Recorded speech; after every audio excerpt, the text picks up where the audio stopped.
क्षमा चाहते हैं, अभी मुझे लगता है कुछ नेट की समस्या हो गई थी तो डिस्कनेक्ट हो गया था, तो पुनः इसको कनेक्ट किया गया है। तो अभी इस पर फिर से प्रारंभ हम लोग करते हैं, जहाँ तक हमारी चर्चा चल चुकी थी उसके आगे से प्रारंभ करते हैं। और इतना समझ लें कि पहले सूत्र से ही ले लेते हैं। आश्रव के निरोध को संवर कहते हैं। 9वें अध्याय तत्वार सूत्र 9वें अध्याय का पहला सूत्र कि आश्रव का निरोध संवर है। ने जो कर्मों का आना आश्रव कहलाता है, और कर्मों का आना जब रोक दिया जाए तो उसे संवर कहते हैं। अब वह संवर किस प्रकार से होता है? तो कहते हैं सगुप्ती समिति धर्मानुप्रेक्षा परिषय चारित्र्य। वह संवर गुप्ती समिति अनुप्रेक्षा परिषय और चारित्र से होता है। अब ये चीज़ें ऐसी हैं जिसके कारण से उस संवर को किया जा सकता है। माने अगर इनका पालन करते हैं हम 100% अच्छी तरह से सम्यक तो पूर्वक, तो निश्चित रूप से नवीन कर्मों का आत्मा में आगमन होगा ही नहीं, और जो बचे पुराने कर्म हैं उनकी निर्जरा हो जाएगी, और जब निर्जरा हो जाएगी, पूर्ण निर्जरा हो जाएगी, तो मुक्ति हो जाएगी। सीधी सीधी बात है। तो संवर किनके द्वारा होता है? गुप्ती के द्वारा, समिति के द्वारा, धर्म के द्वारा, अनुप्रेक्षा के द्वारा, परिषय जय के द्वारा और चारित्र के द्वारा। इनके द्वारा ये इनके भेद हैं जिनके माध्यम से संवर तत्व आत्मा में होता है। हम नवीन कर्मों का आश्रय नहीं होता है। अब एक एक शब्द को समझ लें। प्रायः हमारे साथ अनेक विद्यार्थी भी जुड़े हुए हैं, भारतीय दर्शन के विद्यार्थी भी जुड़े हैं जो तत्वार सूत्र का अध्ययन करते हैं सर्वदर्शन में, तो वो भी उस चीज़ को समझ रहे हैं। गुप्ती किसे कहते हैं? गुप्ती का अर्थ होता है गोपनम, माने रोक लेना। गुप्ती का अर्थ होता है टोटल बंद कर देना, माने 100% उसमें कोई एक्टिविटी करनी ही नहीं है। जैसे मन वचन काय, ये 3 प्रकार से गुप्ती होती है। मन की गुप्ती माने मन को पूरी तरीके से रोक लेना। वचन गुप्ती माने वचन की एक्टिविटी को पूरा स्टॉप कर देना, पूरा रोक देना। और मन गुप्ती, वचन गुप्ती और काय गुप्ती। काया माने शरीर की एक्टिविटी को टोटल रोक देना, माने हलन चलन कुछ भी नहीं करना। ये जो 3 गुप्तियां हैं, इन 3 योगों के निग्रह से इनको गुप्ती कहते हैं। मन वचन काय, इनकी निग्रह को माने इनको रोकने को, इनकी जो एक्टिविटी है उनको रोकना, ये गुप्ती कहलाता है। अब समिति क्या कहते हैं कि जब जिस अवस्था में गुप्ती ना कर सकें, हर समय गुप्ती संभव नहीं है, तो जब मन वचन काय की एक्टिविटी को रोक दिया और किसी किसी कारण से वो एक्टिविटी करनी पड़ रही है यदि, तो कहते हैं समिति पूर्वक करनी चाहिए, उसको समिति कहते हैं। समिति का भाव यह है कि प्राणियों को कष्ट ना पहुंचे, इस भावना से यत्नाचार पूर्वक प्रवृत्ति करना। यत्नाचार का अर्थ होता है अवेयरनेस, माने आप पूरा ध्यान रखें उस प्रवृत्ति में कि हमको कहीं इससे प्रॉब्लम नहीं हो जाए, किसी जीव की हिंसा नहीं हो जाए, और अवेयरनेस रहे। कोई भी एक्टिविटी करें उसमें जागरूकता पूरी विद्यमान रहनी चाहिए। तो यत्नाचार पूर्वक जो प्रवृत्ति होती है उसको समिति कहते हैं। और धर्म किसको कहते हैं? 2 चीज़ हो गई ना, गुप्ती समिति और धर्म। धर्म होता है धरति यो उत्तमे सुखे स धर्मः, जो जीव को दुखों से उठा करके उत्तम सुख में स्थापित कर दे, उसको धर्म कहते हैं।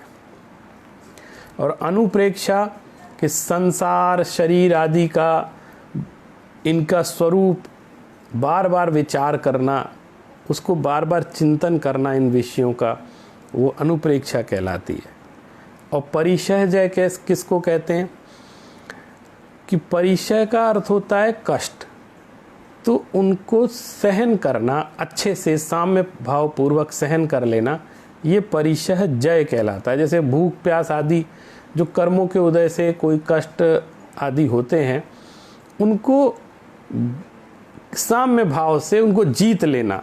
तो परिचय का अर्थ हो गया तो कष्ट, वेदना, और उनको साम्य भाव से जीत लेना, ये परिचय जय कहलाता। तो गुप्ती हो गई, समिति हो गई, धर्म हो गया, अनुप्रेक्षा हो गई और परिचय जय हो गया। और अंत में है चारित्र। स्वरूपाचरणम चारित्रम, स्वरूप में आचरण करना, माने अपने स्वरूप में रमण करना, यह निश्चय चारित्र कहलाता है। और बाहर से व्रतादि का पालन करना, ये व्यवहार चारित्र कहलाता है। तो चारित्र जब राग द्वेष को दूर करने के लिए ज्ञानी पुरुष जिस चर्या को करते हैं उसको हम लोग चारित्र कहते हैं।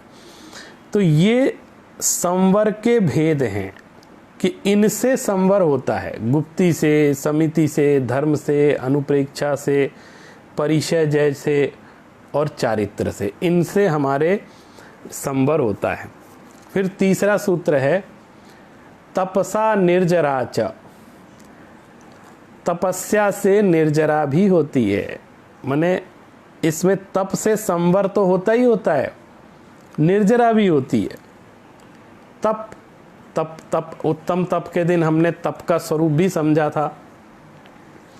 और अगर हम तप को देखें तो तप दो चीज़ों का फायदा दे रहा है, एक तो संवर भी हो रहा है और उससे निर्जरा भी हो रही।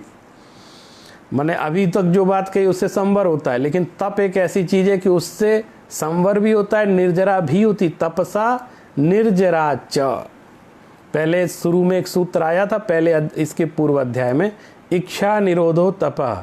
तप किसको कहते हैं? इच्छा के निरोध को तप कहते हैं। तो जब इच्छा का निरोध आपने कर दिया और तप अंतरंग और बहिरंग तप को पाल लिया, तो कहते हैं कि वो तप ऐसा तप है जो संवर भी कराता है और साथ साथ निर्जरा भी कराता है। च शब्द से और माने निर्जरा भी होती है। च से हम संवर को ग्रहण कर लेंगे, माने संवर भी होता है और निर्जरा भी होती है। अब हमने सबसे पहले जो धर्म अनुप्रेक्षा, ये गुप्ती समिति, धर्मानुप्रेक्षा, परिचय जय, चारित्र, ये भेद पढ़े थे, संवर की इनके माध्यम से संवर होता है। तो अब देखो आप एक एक की परिभाषा बताते हैं। तत्वार सूत्र एक बड़ा व्यवस्थित ग्रंथ है, जो बात कहेंगे उसको क्रम से एक एक को भी स्पष्ट करते चलते हैं, इसलिए ये सूत्र शैली में लिखा गया है और हर चीज़ एक सीक्वेंस में है, उसको समझने की कमी रहती है। बाकी इतना व्यवस्थित, इतना सुंदर ग्रंथ शायद ही कोई दूसरा हो जितना ये तत्वार सूत्र है।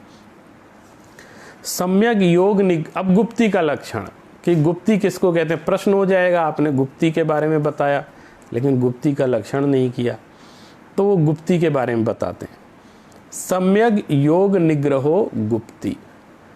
सम्यक माने भली प्रकार से, योग जो योग बताया था मन वचन काय, ये 3 योग था।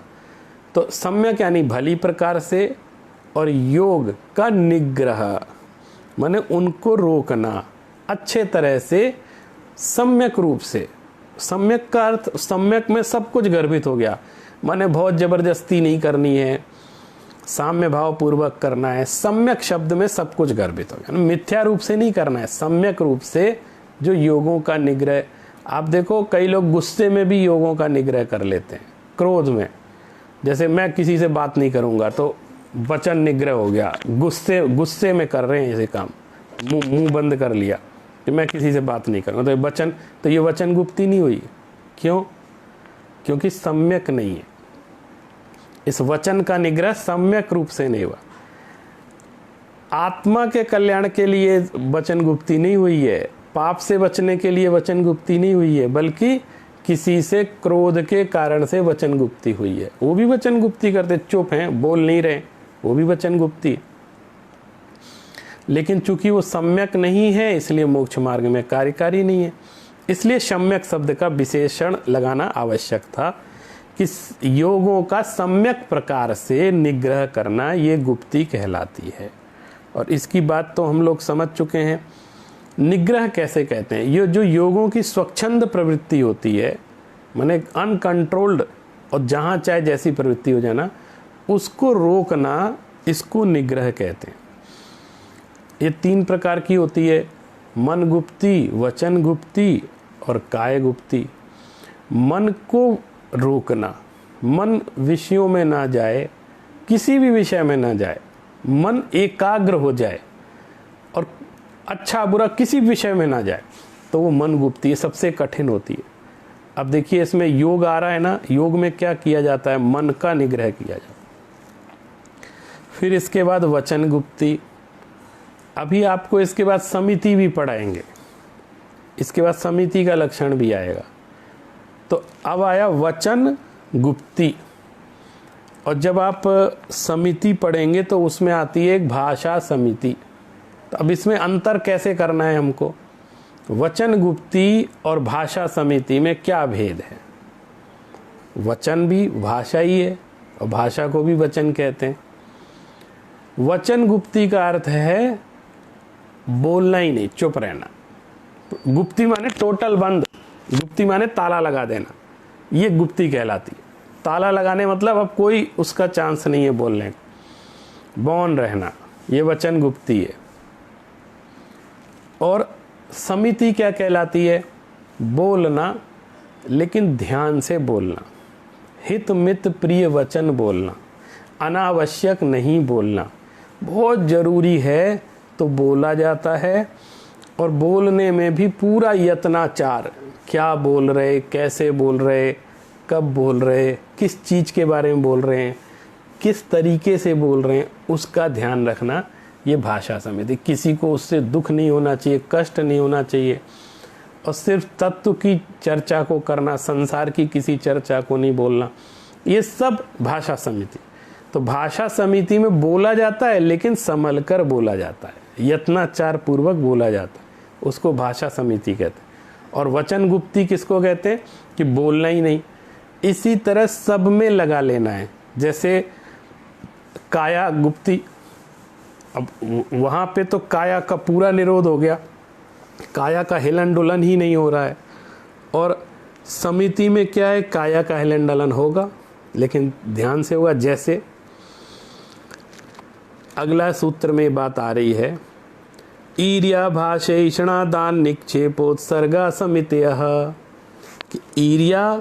ईर्या समिति, भाषा समिति, ऐषणा समिति, आदान निक्षेपण समिति और उत्सर्ग। अब आप समझ ले रहे, इस सब का संबंध काया से है, काया की एक्टिविटी हो रही है इसमें। जो मन वचन काया था ना, तो मोस्टली इसमें अधिकतर काया की एक्टिविटी सम्मिलित। जैसे ईर्या समिति का क्या अर्थ है, समिति माने तो पहले ही बता दिया था, केयरफुलनेस, अवेयरनेस, यत्नाचार, संभल कर चलना, बोलना, ये ये समिति कहलाती है। ईर्या समिति क्या कहलाती है कि एक तो चलेंगे ही नहीं, मुनिराज, इन समितियों का पालन, गुप्ती समिति का पालन कौन करता है, मुनिराज करते हैं पूर्ण रूप से। तो मुनिराज एक तो व्यर्थ का चलन गमन नहीं करेंगे, अनावश्यक, और यदि आवश्यकता पड़ने पर, बहुत जरूरी होने पर आवागमन करते हैं, तो उस संयम की रक्षा के लिए चारों तरफ देखकर और 4 हाथ भूमि आगे देखकर, 4 हाथ भूमि माने एक हाथ ये कहलाता है, तो 4 हाथ भूमि देखकर वो गमन करते हैं। हम लोग कैसे गमन करते हैं, हम लोग जो गृहस्थ होते हैं वो आपस में बातचीत करते हुए गमन करते हैं, कभी ऊपर देखकर गमन कर रहे हैं, कभी इधर देखकर गमन कर रहे हैं, चल रहे हैं। तो चलते समय हम ध्यान ही नहीं रखते कि हमारे चलने से पैरों के नीचे कितने तरह के जीव आकर के अपने प्राणों को खो देते हैं, हम उनका ध्यान ही नहीं रखते। तो हम कहते हैं हमने जानबूझ के नहीं मारा, ऐसा प्राय प्रश्न करते हैं लोग। सब जानबूझ के तो नहीं मारा ना, मैंने कहीं कोई जीव दिख रहा था और हमने ज़बरदस्ती पैर पटक दिया, ऐसा तो नहीं किया ना, अनजाने में मर। तो ये कह रहे हैं अनजाना माने प्रमाद, आपने अयत्नाचार पूर्वक प्रवृत्ति की है। इसका मतलब आपने उनकी रक्षा का ख्याल नहीं रखा, आपने अपनी जागृति नहीं रखी, तो ये बहुत बड़ी कषाय है, और कषायों का होना ही प्रमाद है। तो ये कह रहे हैं कि ये जो आपकी जागृति का अभाव है ये ही हिंसा का कारण है। तो आप अगर जागृत अवस्था में रहते, ध्यान से चलते तो ऐसा नहीं होता। तो मुनिराज तो महाव्रत के धारी हैं, तो वो तो 4 हाथ जमीन देख करके सब ख्याल रख के, और उनके हाथ में एक पीछी होती है जिससे वो जो नहीं दिख रहे हैं उनके प्रति भी कहीं ऐसा ना हो जो हमें दिख नहीं रहे लेकिन हो, तो ऐसे बुहार देते हैं ताकि वो अगर कोई जीव जंतु ऐसे हों तो वो वहाँ ना रहें। तो देखभाल करके चलना, पैर रखना, ये ईर्या समिति कहलाती है। अब इस ईर्या समिति का एक देश पालन गृहस्थ लोग भी कर सकते हैं। हमको ये जरूरी थोड़ी हम बिना सोचे समझे चलें। हम भी अगर 4 हाथ जमीन देखकर चलें तो उसमें कोई बुराई नहीं है। हमारा ही कष्ट कम होगा, हिंसा कम होगी और हमारा खुद का दुख भी कम होगा। लोग जो देख कर नहीं चलते वो गिर जाते हैं, ठोकर खा लेते हैं। तो इसके लिए भी देख के चलना जरूरी। तो जैन दर्शन हर जगह इस बात को समझाता है कि हमें जागरूकता विद्यमान रखनी चाहिए, जागना चाहिए, माने मदहोशी में नहीं रहना चाहिए, खोए खोए नहीं रहना चाहिए, सब काम जागृति पूर्वक। अब आप देखो ये भी योग है, योग की तरह से इसको देख सकते हैं कि हर चीज जागृत अवस्था में करना। कोई योग में सिखाया जाता है कोई भी काम प्रमाद से नहीं करना। कर्म योग किसको कहते हैं? जागृत अवस्था में काम करना और तन्मयता से करना, उसमें लापरवाही नहीं करना। इसी प्रकार अगली समिति है भाषा समिति। मुनिराज कोई भी वाक्य बोलते हैं तो हित मित प्रिय बोलते हैं। वो हितकारी भी होना चाहिए, मितकारी भी होना चाहिए, प्रिय भी होना चाहिए, बुरा ना लगे किसी को। और ऐसा कोई वचन नहीं जिससे किसी का अहित हो जाए। और संदेह रहित वचन बोलना, आपकी बोली में, वाणी में संशय नहीं होना चाहिए किसी को, बहुत स्पष्ट वाणी होनी चाहिए। इसको भाषा समिति कहते हैं। और ऐषणा समिति किसको कहते हैं? मुनिराज आहार ग्रहण करते हैं तो नवदा भक्ति पूर्वक द्रव्य, क्षेत्र, काल, भाव इनकी शुद्धि से और जब नियमों को पालते हुए जो आहार, निर्दोष आहार ग्रहण करना, ये ऐषणा समिति कहलाती। तो आहार के प्रति भी कितनी जागरूकता रखने की आवश्यकता है। और उस आहार में मैं आहार ग्रहण कर रहा हूँ तो उस आहार ग्रहण करने में किसी भी जीव की असातना नहीं होनी चाहिए, किसी भी जीव की हिंसा नहीं होनी चाहिए और आहार निर्दोष होना चाहिए, उसका ख्याल रखना, वो भी ऐषणा समिति कहलाती है। अगली समिति है आदान निक्षेपण समिति। आदान निक्षेपण समिति का क्या अर्थ हुआ? कोई भी वस्तु, खासकर जो मुनिराज के उपकरण हैं जैसे पिछी है और कमंडल है, वो कहीं भी आपने देखा होगा मुनि कहीं कमंडल भी रखते हैं तो सबसे पहले पिछी से थोड़ा सा उस जगह को ऐसे बुहार लेते फिर रखते। तो कोई चीज़ लेना, रखना, आदान निक्षेपण कुछ भी करना, कोई भी वस्तु तो देखभाल के रखना, यह आदान निक्षेपण समिति कहलाती है, शोधन करके रखना। और उत्सर्ग समिति त्रस स्थावर जीवों का ख्याल रखते हुए शुद्ध स्थान पर, जहाँ जंतु ना हो, ऐसी जगह ना हो किसी को तकलीफ हो, उस जगह पर ऐसी चीज़ों का त्याग करना जैसे मल, मूत्र, थूक, वो जहाँ चाहे नहीं कर देना। उस जगह जहाँ पर किसी को कष्ट ना हो, उससे कोई रोग धोग ना फैले और किसी जीव की हिंसा ना हो, ऐसे उत्सर्ग समिति कहलाती है। उत्सर्ग का अर्थ होता है त्याग करना। तो जो हम मल का त्याग करते हैं, चाहे शरीर के किसी भी भाग का मल हो, वह जब त्याग करें तो ऐसे स्थान का चयन करें जहाँ पर किसी को कष्ट ना हो, किसी जीव की विराधना ना।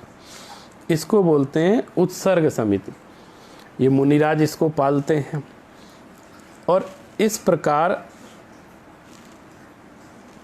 ये 5 प्रकार की समितियां संवर का कारण बनती हैं। अगर आप इन 5 समितियों के बारे में देखें तो वर्तमान परिप्रेक्ष्य में भी मुनिराज के लिए तो है ही, अगर एक देश पालन करने, पूर्ण पालन तो गृहस्थ नहीं कर पाता है, तब भी देखें तो हमारे लिए भी महत्वपूर्ण है। आप देखें वर्तमान में जो महामारी का संकट चल रहा है, उस समय आप यत्र तत्र थूक नहीं सकते, आपके ऊपर फाइन लग जाएगा, आपके ऊपर चालान हो जाएगा। क्यों? उससे संक्रमण फैलता है। आप जहाँ चाहे गंदगी नहीं कर सकते, उस पर फाइन लग जाएगा। तो ये समिति का पालन तो सरकार भी करवा रही है हमसे, तो इससे अच्छा है कि हम स्वतः ही स्वच्छता का ध्यान रखें, देखभाल कर चलें। आज अवेयरनेस की क्या, एरिया समिति, आप सड़क पर चल रहे हैं तो उस समय आपको 6 फुट दूरी बनाकर चलना है, तो एरिया समिति का पालन करना, दूर से देखकर चलना है, कोई हमसे यहाँ क्या है, अपनी सुरक्षा भी देखनी है, दूसरे की भी सुरक्षा देखनी। तो हम देखें तो इसको आज के परिप्रेक्ष्य में भी देख सकते हैं। अब इसके बाद आता है धर्म। उत्तम क्षमा मार्दव आर्जव शौच सत्य संयम तपस्त्यागा किंचन ब्रह्मचर्याणि धर्मः, ये 6ठा सूत्र है। मैं समझता हूँ इस सूत्र की ज़्यादा व्याख्या की आवश्यकता नहीं है। अभी 10 धर्म चल रहे हैं, 10 लक्षण पर्व, तो इस दिन हम लोग प्रत्येक दिन प्रत्येक धर्म की व्याख्या को समझ ही रहे हैं, किसी माध्यम से, कहीं प्रवचन के माध्यम से, स्वाध्याय के माध्यम से, और सबके लिए बहुत ही सुगम है। तो एक एक लाइन में इसको समझते हुए आगे बढ़ेंगे। उत्तम क्षमा, सबसे पहला उत्तम शब्द यहाँ सम्यक दर्शन का ही सूचक होता है। जिस सम्यक दर्शन के साथ जो चीज़ होती है, जो भी धर्म होता है, वही कार्यकारी होता है। तो उत्तम माने सम्यक दर्शन, उसके साथ क्षमा माने शांति का भाव, क्रोध का भाव, मार्दव निमान का भाव, आर्जव माने माया का भाव, शौच माने लोभ कषाय का भाव, और सत्य धर्म माने वस्तु का स्वभाव, संयम यानी इंद्रिय और प्राणी संयम, इन 2 भेदों से संयमन करना, संयमन को ही संयम कहते हैं। तप, इच्छा के निरोध को तप कहते हैं। तपस्या, त्याग, राग द्वेष मोह आदि का जो त्याग होता है उसे त्याग कहते हैं।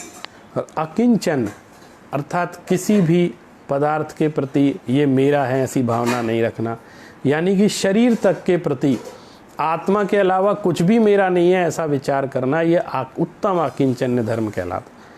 और ब्रह्मचर्य माने ब्रह्म में रमण करना, ब्रह्मचर्य व्रत को धारण करना, यह ब्रह्मचर्य कहलाता। तो संक्षेप में हम लोग 10 धर्म के बारे में व्याख्या समझते ही रहते हैं। यह भी संवर का उपाय है। इसी प्रकार अगला आया था अनुप्रेक्षा। तो अनित्याशरण अनित्याशरण संसारिकत्वा अन्यत्वा शुच्याश्रव संवर निर्जरा लोक बोधि दुर्लभ धर्म स्वाख्यातत्वानुचिंतनम अनुप्रेक्षा। 12 प्रकार की अनुप्रेक्षाएं बतलाई गई हैं। ये भी संवर का कारण है, ये भी योग है। भावना योग कराते हैं, प्रणम्य सागर महाराज जी भावना योग कराते हैं। तो भावना क्या है? भावना सबसे अधिक बलवती होती। तो ये भावना निरंतर माना, 12 प्रकार की भावना हम लोग प्रायः राजा राणा छत्रपति हाथन के असवार, मरना सबको एक दिन अपनी अपनी बार, ये अनित्य भावना हो गई। इसी प्रकार 12 भावनाओं का चिंतन करना लगातार प्रतिदिन, और हर क्षण जब भी हम स्वाध्याय कर रहे हो या ना कर रहे हो, खाली हो, उस समय भी इन 12 भावनाओं का कंटिन्यूअस चिंतन। अनुप्रेक्षा का क्या अर्थ होता है? बार बार दोहराते रहना। आजकल ये अनुप्रेक्षा कौन करता है? आप देखो अनुप्रेक्षा का फायदा क्या है? जो चीज आप याद नहीं करना चाहते वो भी याद हो जाती है, अनुप्रेक्षा का फायदा है। बार बार चिंतन दोहराने से अनुप्रेक्षा करते होता है, दोहराते रहना। आप देखिए टीवी देखते हैं, अनेक विज्ञापन आते हैं, हम उन विज्ञापनों को कभी याद नहीं करते हैं, लेकिन वो जबरदस्ती बार बार बीच बीच में दिखाते हैं, इतनी बार दोहराते हैं कि आपको विज्ञापन याद हो जाता है। फिर आप कहीं भी अगर बाजार में जाते हैं तो वो अगर प्रोडक्ट सामने दिखता है तो सहज ही आपका उसके प्रति आकर्षण बढ़ जाता है। तो विज्ञापन की ये नीति है, विज्ञापन की नीति है अनुप्रेक्षा वाली, कि बार बार दिखाओ, नहीं पसंद है तब भी दिखाओ, अखबार में दिखाओ, दीवालों पर दिखाओ, टीवी पे दिखाओ, इतना दिखा दो लोगों को कि लोग एक ना एक बार खरीदने को मजबूर हो जाए, इच्छा जागृत हो जाए। इसी तरह ये जो अनुप्रेक्षाएं हैं, इनको ये नहीं सोचना चाहिए तो हम समझ चुके इसको क्या, अरे फिर से दोहराओ, फिर से दोहराओ। तो बार बार दोहराएंगे तो वो हमारे चित्त में बार बार प्रभावित होगा। अनित्य का अगर अनुप्रेक्षा नित्य प्रतिदिन करते हैं, हम नित्य ही अनित्य की अनुप्रेक्षा करते रहें, तो कभी संसार शरीर भोगों में हमारी आसक्ति होगी ही नहीं। हर क्षण ये सोचते रहें राजा राणा छत्रपति, मरना सबको एक दिन अपनी अपनी बात। अनित्य अनुप्रेक्षा प्रतिदिन विचार करते रहें तो कभी भी किसी भी पदार्थ के प्रति हमारी आसक्ति नहीं होगी और कभी हम मृत्यु का भय नहीं होगा। इस महामारी में सबसे बड़ा भय सबको है कि हमारा कहीं मरण नहीं हो जाए, हमारे परिजनों का मरण ना हो जाए।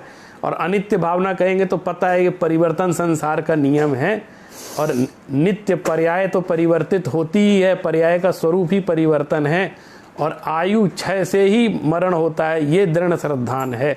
जिसकी आयु जब आ गई उसको कोई रोक नहीं सकता और जिसका आयु शेष है उसको कोई मार नहीं सकता। इतना दृढ़ श्रद्धान रखेंगे तो हमको किसी भी तरह का कोई भय का अनुभव नहीं होगा। तो अनित्य अनुप्रेक्षा। अशरण अनुप्रेक्षा की वास्तविकता ये है कि संसार में कोई भी शरण नहीं है, न कोई ज्योतिषी हमको बचा सकता है, न डॉक्टर बचा सकता है, कोई नहीं बचा सकता। अशरण और शरण क्या है? तो एक बहुत अच्छा दोहा कहा जाता है, शुद्धात्म अरु पंच गुरु जग में शरणो दोय, मोह उदय जिय के वृथा आन कल्पना होय। शुद्धात्म और पंच गुरु। शुद्धात्मा माने अपनी शुद्धात्मा और पंच परमेष्टि, यही जगत में शरणों दोए, यही दो शरण हैं वास्तविक शरण। सबसे पहले तो हम अपने आत्म पुरुषार्थ पूर्वक अपनी शुद्धात्मा की तरफ देखें, वो सबसे बड़ी शरण है और दुनिया में कोई शरण। और यदि कुत्रचित कदाचित हम अपनी आत्मा में नहीं रह पा रहे हैं, उस तरफ नहीं, तो कौन है? वो जो बाहर शुद्धात्मा है, अर्थात जो पंच परमेष्ठी हैं, शुद्ध अरिहंत भगवान हैं, सिद्ध भगवान हैं, आचार्य हैं, उपाध्याय हैं, साधु हैं, ये जो हमारे पंच परमेष्ठी जो शुद्ध हैं, शुद्ध आत्माएं हैं, जो वो हमारी शरण है। या तो हम अपनी खुद शरण में चले जाएं या इनकी शरण, ये दो ही शरण में हैं। और मोह उदय जिय के वृथा, मोह के उदय के कारण हमारे हृदय में वृथा ही आन कल्पना होए। हम दुनिया में लोगों के में शरण खोजते फिरते हैं। अरे क्यों? हम जब अपनी आत्मा की शरण में रहने वाले हैं तो हम किसी और की शरण में क्यों जाएं? ये आत्म पुरुषार्थ जगाने वाली अनुप्रेक्षा है कि दुनिया में कोई शरण नहीं है, आप खुद ही अपनी शरण हैं, मैं खुद ही अपनी शरण हूं और कोई शरण, किसी के आश्रय की आवश्यकता नहीं, कोई अवलंबन की आवश्यकता नहीं और किसी से भीख मांगने की आवश्यकता नहीं, हम खुद शरण हैं। ऐसा अशरण अनुप्रेक्षा का भाव है। इस संसार में कोई शरण नहीं है, माने घबराने के लिए नहीं है, बल्कि आत्मविश्वास के लिए अशरण अनुप्रेक्षा की जाती। फिर संसार अनुप्रेक्षा, संसार की अनित्यता का चिंतन करना, संसार में कैसा है संसार, चारों गतियों में जीव भ्रमण कर रहा है, मैं भी कहीं न कहीं किसी न किसी गति से आया हूँ और मरण के बाद किसी न किसी गति में जाऊंगा और चारों गतियाँ वास्तव में दुख से भरपूर हैं। तो इन गतियों को छूटने का क्या उपाय है, इन गतियों, इस भव भ्रमण से कैसे बचें, ये सब चिंतन करना, ये संसार की अनुप्रेक्षा कहलाती है। फिर देखें इसके बाद एकत्व अनुप्रेक्षा। एकत्व अनुप्रेक्षा किसको कहते हैं? आप अकेला अवतरें, मरे अकेला होए, और दुखिया इस संसार में साथी सगा न कोई। ये अशरण अनुप्रेक्षा जितनी आज समझ में आ रही उतनी शायद पहले कभी समझ में नहीं आई। आज देखिए किसी को कोरोना हो जाए, ऐसी बीमारी हो जाए, तो एकत्व, इस प्रकार की अनुप्रेक्षा ही उस समय महत्वपूर्ण होती है। कितना भी सगा हो, कोई साथ रहने वाला उस समय नहीं है। यहाँ तक कि मृत्यु भी हो जाए तो अग्नि संस्कार करने की भी अनुमति नहीं है, किसी के कोई परिवार वाले साथ में आ जाए। क्योंकि वो संक्रमण ऐसा संक्रमण है कि मृत्यु के अनंतर भी वो संक्रमण विद्यमान रहता है। और अकेले ही आए थे, अकेले ही जाना है। तो आए तो जैसे थे पता है, लेकिन इस समय जाना भी अकेले ही पड़ेगा। कोई अंतिम यात्रा तक निकलने के लिए तैयार नहीं है। ऐसा एकत्व की अनुप्रेक्षा आज नहीं होगी तो कब होगी? तो अकेले ही आना है, अकेले ही जाना है, कोई साथ में आने जाने वाला नहीं है। और अकेले ही जो जो कर्म किए हैं वो पुण्य भोगना है, उस पाप को भोगना है, सब कुछ अकेले करना है। तो ये भी एक आत्मनिर्भरता है। आत्मनिर्भर भारत की बात चल रही है, आत्मनिर्भर व्यक्ति आत्मनिर्भर बने, ऐसी चर्चा हो रही है। तो एकत्व तो सबसे बड़ी आत्मनिर्भरता है। किसी काम के लिए किसी के भरोसे रहने की आवश्यकता नहीं। मेरा कोई और कल्याण नहीं कर सकता, मैं स्वयं ही कर सकता हूँ, क्योंकि मेरा खुद जन्म होता है, मेरा ही मरण होता है, मेरी पर्याय जाती है, मेरी पर्याय आती है। और मेरी आत्मा में जो मेरे द्वारा बांधे गए कर्म हैं उनसे ही दुख हो रहा है। और मैं जब तपस्या करूंगा, निर्जरा करूंगा, तभी मुझे सुख की प्राप्ति होगी। ऐसा विचार करना ये एकत्व अनुप्रेक्षा है। और अन्यत्व अनुप्रेक्षा, अन्यत्व का अर्थ क्या होता है कि शरीर जड़ है, मैं चेतन हूं। अन्यत्व माने उससे भिन्न अनुभव करना, माने भेद विज्ञान का अनुभव करना। मैं शरीर नहीं हूं, शरीर मेरे साथ है। आत्मा अनादिकाल से शरीर के ही साथ है, बिना शरीर के तो कभी रही नहीं। सिर्फ सिद्धावस्था में ही वो बिना शरीर के होती है, और बाकी सारे समय आत्मा शरीर के साथ ही। तो इतना ज्यादा शरीर के साथ रहने के कारण आत्मा में ये भाव उत्पन्न हो जा, मिथ्या भाव उत्पन्न हो जाता है कि मैं ही शरीर हूं। और ज्यादा समय तक साथ रहते हैं तो लगता है एक ही, हम दोनों ही एक हैं। ऐसा एक अभेद दृष्टि जन्म ले लेती है कि शरीर और आत्मा में कोई भेद नहीं। हम अपने ज्ञान और बुद्धि से भी ये कह देते हैं कि आत्मा और शरीर भिन्न भिन्न है, लेकिन ऐसा मान नहीं पाते। क्यों? जब हमें शरीर में कष्ट होता है तो ऐसा अनुभव होता है मुझे कष्ट हो रहा है। जिस दिन ऐसी अनुभूति होने लगेगी कि शरीर को कष्ट हुआ, शरीर में रोग हुआ, शरीर को पीड़ा हुई, लेकिन ये अनुभव हो कि मुझे पीड़ा नहीं हुई, वो भेद विज्ञान की दृष्टि कहलाएगी। और वो मान्यता से होगा, अनुभव से होगा। तो ये अनुप्रेक्षा करते रहने से ऐसा अनुभव आने लगेगा।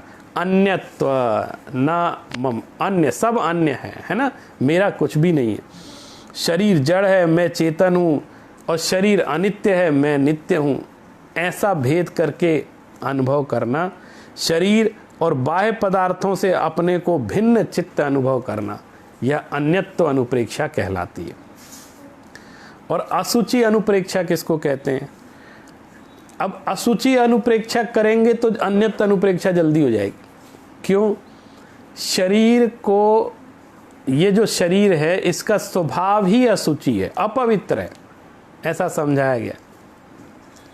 नवद्वार भये घिनकारी, ये जो शरीर है पूरे शरीर से पसीना निकलता रहता है।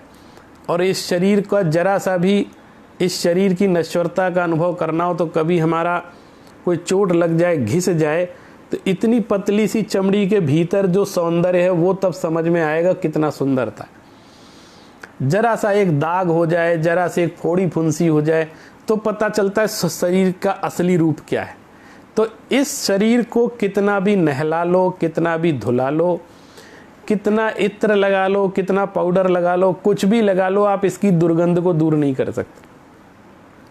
ये मूल में यानी स्वभावतः असुचि है, इसलिए इसकी ज्यादा चिंता नहीं करनी चाहिए। तो ये कहलाता है असुचि भावना की महा अपवित्र है, स्नान आदि से कभी पवित्र नहीं हो सकता। लेकिन इस शरीर में जो शुद्ध चेतन तत्व विराजमान है उसकी यदि हम अनुप्रेक्षा करेंगे वो महापवित्र है। तो इस असुचिता का चिंतन करने से शरीर के प्रति आसक्ति कम होती है, ये उसका फायदा है। इसलिए असुचि आश्रव, असुचि अनुप्रेक्षा करनी चाहिए। और वो अशुद्धि हमेशा ही बनी रहती है, कभी खत्म नहीं होती, चाहे हम कुछ भी कर लें। इसलिए भी उसका चिंतन करना बहुत आवश्यक है। अब इतना चिंतन करने के बाद अगला आ रहा है आश्रवानुप्रेक्षा, आश्रव तत्व की अनुप्रेक्षा करना। यानी किन किन कारणों से मिथ्यात्व आदि से आश्रव होता है, आत्मा में कर्मों का आश्रव होता है। तो मिथ्यात्व, कषाय आदि जो भाव हैं, हमने आश्रव के कारण अविरति, प्रमाद, कषाय, योगा, बंधी, तो ऐसा बंध के हेतुओं में पढ़ा है कि किन के कारण से आश्रव और बंध होते हैं।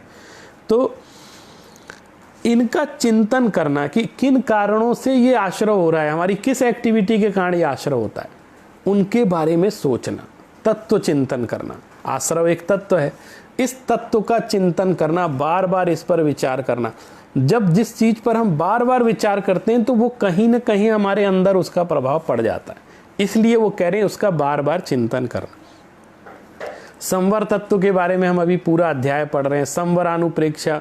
तो ये जो जिन जिन कारणों से संवर होता है, संवर क्या तत्व है, उसके बारे में चिंतन करना। संवर तत्व से संबंधित भूल हम क्या क्या कर देते हैं, उनके बारे में सोचना। आश्रव तत्व संबंधी भूल क्या क्या कर देते हैं, उनके बारे में सोचना। माने चिंतन मनन करते रहना इन विषयों में। अब ये अनुप्रेक्षाएं, इनके बारे में कभी एक एक दिन हम लोग एक एक अनुप्रेक्षा का भी चिंतन करें तो उसका प्रभाव हमारे ऊपर बहुत पड़ सकता है। उसका दूसरा लाभ ये होगा कि अन्य विषयों में हमारी जो राग द्वेष रूप प्रवृत्ति होती है उनसे हमारा मन हटेगा। अन्य जो विषय वासनाओं में हमारा मन लगा रहता है उनसे दूर हटेगा। इनका चिंतन करें, क्योंकि मनुष्य चिंतन तो करेगा, विकल्प है आत्मा में, मन में विकल्प तो आता है।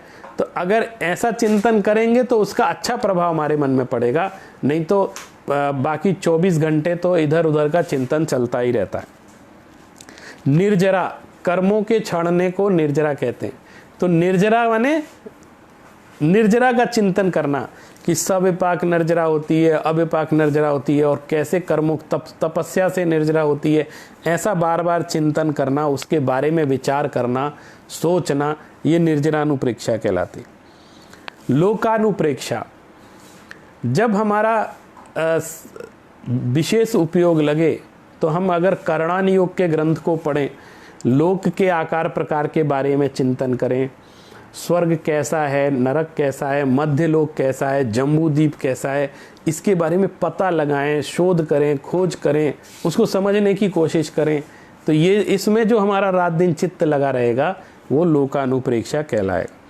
फिर बोधि दुर्लभानुप्रेक्षा, माने अनादिकाल से हम लोग इस संसार में भ्रमण कर रहे हैं लेकिन बोधि दुर्लभ नहीं मिला। माने हमको सम्यक दर्शन, सम्यक ज्ञान, सम्यक चारित्र की कभी प्राप्ति नहीं, मन का परिचय भी प्राप्त नहीं हुआ। और जिस दिन इसका अगर आज हमको सौभाग्य से तत्व समझ में आ रहा है इसका, तो इसका भी चिंतन करना कि कितनी दुर्लभता से हमको मिला है, तो हम इसका उपयोग कर लें, इसको समझ लें, इसको अपने जीवन में धारण कर लें। इस प्रकार रत्नत्रय का बार बार चिंतन करना, ये भी बोधि दुर्लभ अनुप्रेक्षा कहलाता है। और धर्मानुप्रेक्षा कह रहे हैं कि जो अहिंसा लक्षण युक्त ये जो धर्म है, इनका भी बार बार चिंतन करना, ये धर्मानुप्रेक्षा कहलाता है। अब आगे परिचय जय की चर्चा करते हैं। मार्ग्या च्यवन निर्जरार्थम परिशोडव्या परिशः। आज मैं सोच रहा हूँ समय बहुत हो गया है और कल अंतिम 10 लक्षण पर्व का अंतिम दिन है, तो कल का अध्याय भी छोटा है तत्वार सूत्र का। तो आज समय का अधिक व्यतिक्रम न करके मैं 1-2 सूत्र और लेकर यहाँ संपन्न करने का प्रयास करूँगा ताकि बहुत ज़्यादा समय ना हो जाए।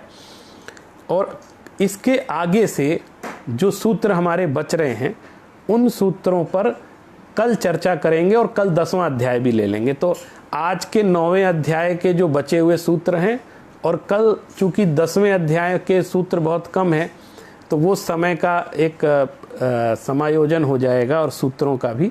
तो आज हम 9-10 सूत्र तक ले करके फिर इसको संपन्न करते हैं।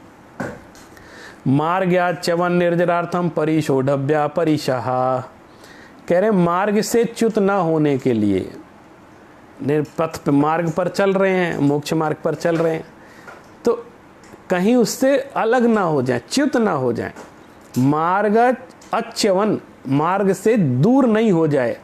अच्यवन माने, च्यवन माने दूर होना, अच्यवन माने दूर नहीं होना, तो मार्ग से दूर ना हो जाए इस कारण से। और निर्जरार्थम, निर्जरा के लिए।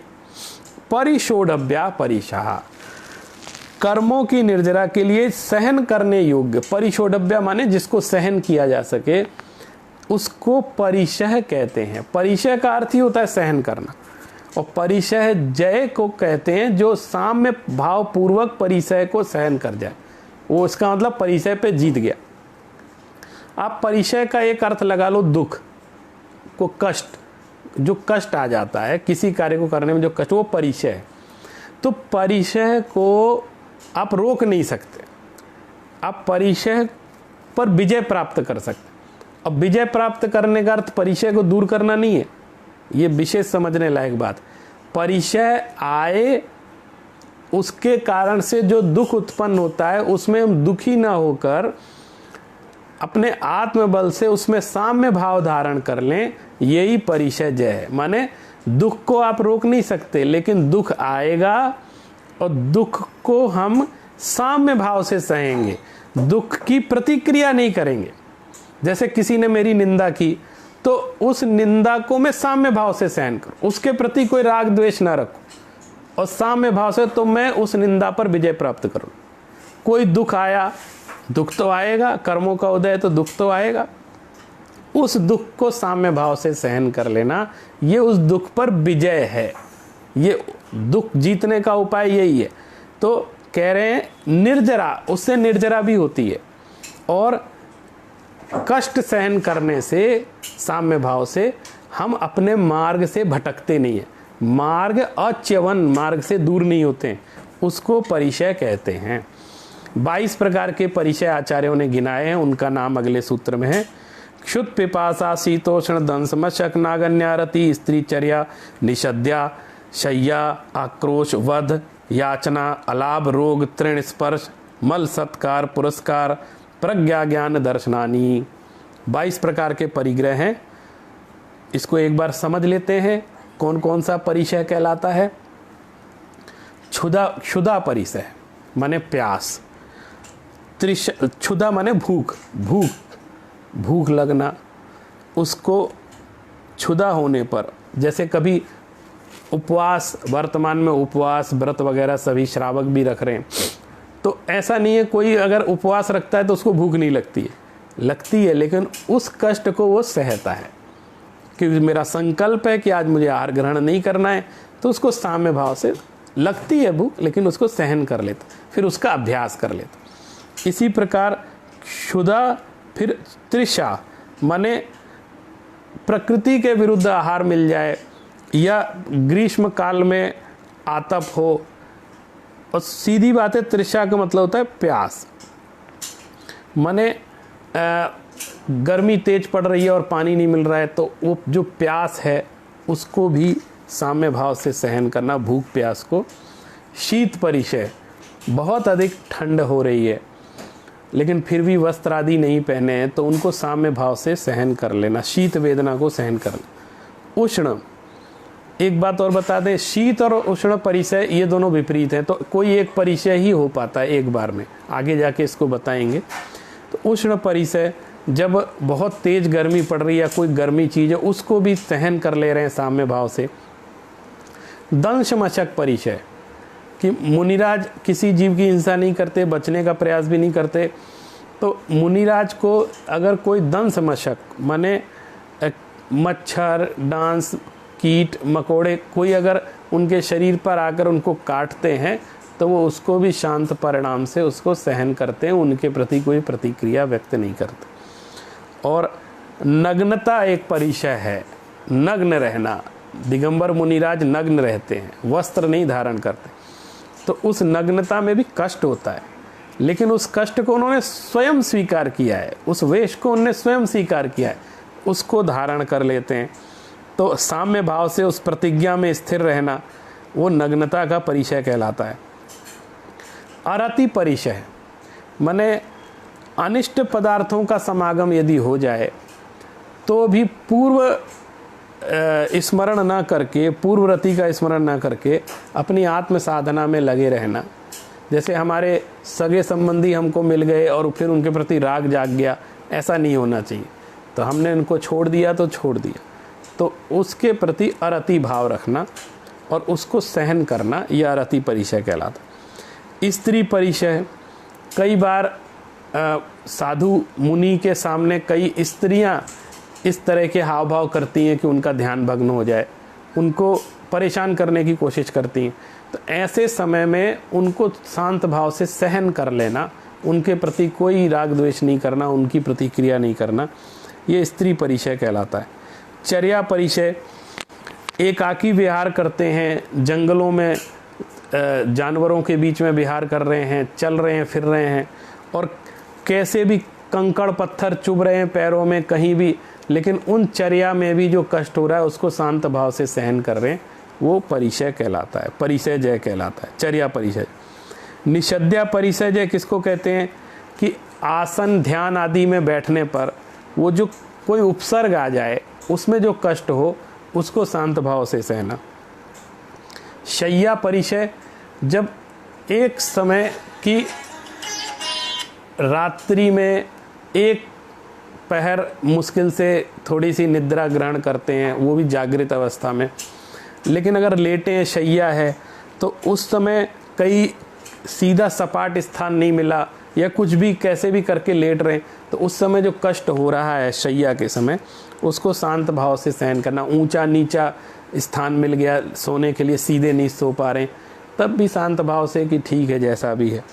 आक्रोश परिचय, कोई आकर के हमारे सामने, मुनिराज के सामने उल्टा सीधा वचन बोलने लग गया, उनका अपमान करने लग गया, तो तुरंत आक्रोश की प्रतिक्रिया नहीं हुई, वो सब सहन कर रहे हैं शांति से और उनको क्षमा कर रहे हैं, उनका विकार उत्पन्न न होने देना अपने मन में उनके प्रति, यह आक्रोश परिचय है। वध परिचय, मुनियों के साथ प्रायः ये कष्ट हो जाता है कि वो कभी विहार कर रहे हैं तो कोई डाकू डकैत चोर या अन्य मतावलंबी उनका परिहास उठाते हैं, या कभी कोई कंकड़ पत्थर फेंक रहा है, कभी कोई किसी ने वार भी कर दिया तो भी उनके प्रति क्रोध का भाव नहीं रखेंगे, उनको क्षमा दान कर देंगे, यह वध परिचय कहलाता, उसको शांत भाव से सहन करें। याचना परिचय, कई बार मुनिराज विधि लेकर आहार के लिए निकलते हैं, लेकिन चौके आदि लगा करके कोई खड़ा नहीं है या आहार नहीं मिल रहा है, तो ऐसा कहते नहीं फिरते हैं कि मेरे लिए चौका लगाओ, मेरे लिए आहार कराओ, ऐसे निवेदन नहीं करते। याचना परिचय माने याचना नहीं करनी है किसी से। जैन मुनि कभी किसी से आहार भिक्षा मांगते नहीं हैं। क्यों? क्योंकि जैन मुनि कभी रोटी के पीछे नहीं भागते हैं, रोटी हमेशा मुनियों के पीछे भागती है और उनकी विधि मिल जाए तो वो ग्रहण कर लेते हैं, अन्यथा ग्रहण नहीं करते। ये सबसे भिक्षावृत्ति का सबसे उत्कृष्ट उदाहरण है। तो इस प्रकार वो कहीं दीनता हीनता नहीं दिखलाते हैं, भले ही उनका आहार हो नहीं हो, वो इस पर निष्फिकर रहते हैं। सहज वृत्ति से यदि उनकी विधि मिल गई तो आहार ग्रहण करते हैं, अन्यथा नहीं करते। तो ये उनका याचना परिचय है। अलाभ परिचय माने कोई वेदना उनको हो गई और कोई औषधि आदि नहीं उपलब्ध हो पा रही या कुछ भी है, तो भी शांत भाव से उसको सहन कर लेते हैं और अपने आत्मलाभ से ही तृप्त हो लेते हैं, ऐसा उनको अलाभ परिचय। रोग परिचय, कोई रोग हो गया, व्याधि हो गई, तो उस पर ज़्यादा विचार नहीं करते हैं, उसको दूर करने का प्रयास भी ज़्यादा नहीं करते। सहज जब कर्म का उदय आया है, जब खिर जाएगा तो ठीक हो जाएगा, ऐसा उत्कृष्ट विचार उस समय भी, रोग की उत्पत्ति के काल में भी, ये रोग परिचय जय कहलाता है। तृण स्पर्श, चलते फिरते समय कांटे तृण आदि की जो वेदना होती है उस पर विजय प्राप्त कर लेते हैं। मल परिचय जय, जैसे मुनिराज स्नान नहीं करते तो कई बार शरीर पर बहुत तरह के मिट्टी आदि जमा हो जाती हैं, तो उन सब को भी ध्यान न करके, उसका लक्ष्य न करके अपनी आत्म भावना में लीन रहते हैं, ऐसा मल परिचय। सत्कार पुरस्कार परिचय जय, माने बहुत अधिक गुण विद्यमान है लेकिन कोई सम्मान नहीं कर रहा है तो भी ध्यान नहीं देते इस चीज़ का, और कभी कोई चित्त में कलुषता धारण नहीं करते, इसको सत्कार पुरस्कार परिचय जय कहते हैं। प्रज्ञा परिचय जय, बहुत अधिक ज्ञान हो गया है लेकिन उसका मान नहीं है, उसका घमंड नहीं करना, इसको भी कहते हैं प्रज्ञा परिषयजय। और अज्ञान परिषयजय, कोई अज्ञान के कारण कोई किसी चीज़ का समझ में नहीं आई कोई बात, उसके कारण कहीं अपमान हो जाए, कुछ हो जाए, तो भी उस पर ज़्यादा विचार नहीं करते, शांत भाव से उसको सहन कर लेते हैं। अदर्शन परिचय, बहुत अधिक कठोर तपस्या करने के बाद भी कोई विशेष सिद्धि नहीं मिल रही है तो भी उस पर अश्रद्धा नहीं रखते हैं कि जब मिलेगी मिलेगी, मेरा काम तो तपस्या करना है, ऐसा श्रद्धा करके तपस्या के प्रति अरुचि नहीं दिखाते हैं। और उपसर्ग, इस प्रकार ये 22 परिचय हो गए। अब देखिए परिचय और उपसर्ग में क्या अंतर है। परिचय तो स्वयं ग्रहण की गई चीज है और उपसर्ग वो है जो जबरन सहन करने पड़ते हैं, माने अचानक आ जाते हैं तब भी उनको साम्य भाव से सहन करते हैं। इस प्रकार अगला एक सूत्र और ले लेते हैं, 10वां सूत्र, फिर उसके बाद कल हम लोग विचार करेंगे इसके बारे में। सूक्ष्म सांप्राय छदमस्त वीतरागियोस चतुर्दश, इसमें ये बता रहे हैं कि सूक्ष्म सांप्राय और छदमस्त वीतराग के गुण स्थान में परिचय 14 परिचय संभव हैं। इस गुण स्थान में 14 परिचय ही होते, पूरे 22 परिचय नहीं होते। कौन कौन से? छदमस्त सूक्ष्म सांप्राय और छदमस्त वीतराग के। सूक्ष्म सांप्राय 10वां गुण स्थान कहलाता है। इस प्रकार जहाँ सूक्ष्म कषाय शेष रह गई है, यानी लोप कषाय जहाँ पर शेष रह जाती है उस गुण स्थान में, और छदमस्त वीतराग की अवस्था में सिर्फ 14 प्रकार के योगास चतुर्दश 14 प्रकार के ही परिचय वहाँ पर पाए जाते हैं। इस प्रकार आज हम 10 सूत्र ही आज इसके समझ पाए। और ये चूँकि अध्याय बड़ा है और यहाँ पर हम देख रहे हैं कि अगर अभी इसकी पूरी विवेचना करेंगे तो 1-1.5 घंटा और चाहिए, उतना धैर्य लोगों में प्रायः नहीं रहता है। तो आज हम ये 47 सूत्र तक है, 10 सूत्र हुए, तो कल 37 सूत्र और कल के 10 सूत्र, इसकी व्याख्या कल इसी पेज पर, जिन फाउंडेशन की इसी पेज पर कल प्रातः 11 बजे आप सभी अवश्य रहें। कल अनंत चतुर्दशी का दिन है और कल हम लोग तत्वार सूत्र के पाठ के साथ उसकी व्याख्या को समझने का प्रयास करेंगे। इसी के साथ आज ये संपन्न करते हैं। जावाणी के ज्ञान ते सूझे लोकालोक, सोवाणी मस्तक नमू सदा देत हूँ ढोक। 9 बार नमोकार मंत्र पढ़ें।